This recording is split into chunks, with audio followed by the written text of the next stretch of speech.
জনসনের baby পাউডারে ক্যান্সারের বিষ। ভুরি ভুরি অভিযোগের মামলা সংস্থার বিরুদ্ধে।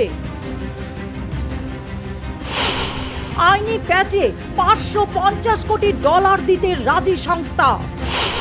তাহলে কি এতদিন ধরে বিপদের মুখেই ছিল কোটি কোটি পরিবার?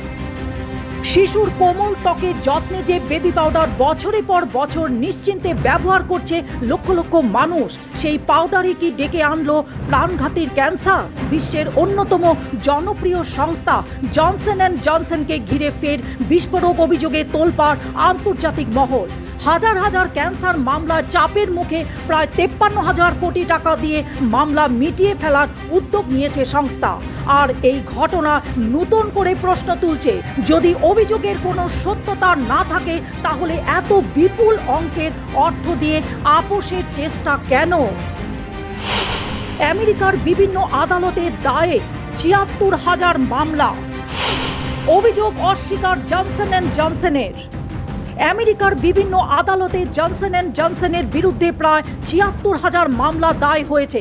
সংস্থার টেলকম ভিত্তিক বেবি পাউডার এবং অন্যান্য টেলকম পণ্য দীর্ঘদিন ব্যবহার করার ফলে অনেকে ক্যান্সারে আক্রান্ত হয়েছে।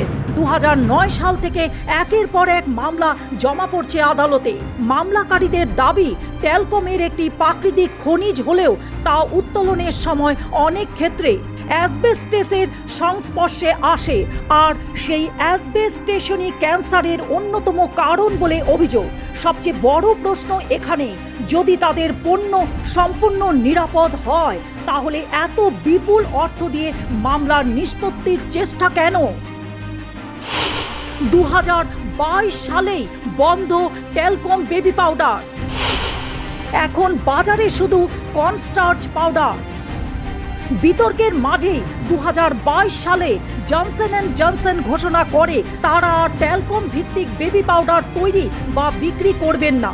প্রথমে আমেরিকা, কানাডা এবং পরে বিশ্বের অন্যান্য বাজার থেকেও টেলকমের বেবি পাউডার তুলে নেওয়া হয়। তার পরিবর্তে কর্নস্টার্চ ভিত্তিকও বেবি পাউডার বাজারে আনে সংস্থা।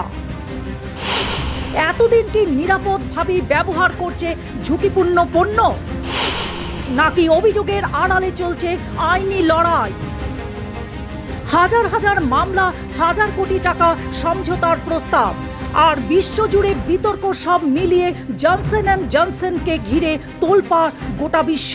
বছরের পর বছর যে বেবি পাউডার নিশ্চিন্তে ব্যবহার করছেন কোটি কোটি মানুষ, তা কি সত্যি সম্পূর্ণ নিরাপদ ছিল, নাকি আইনি লড়াইয়ের আড়ালে লুকিয়ে রয়েছে আরও বড় কোনো সত্যতা? তার উত্তর দেবে আদালত এবং ভবিষ্যতে বৈজ্ঞানিক প্রমাণ।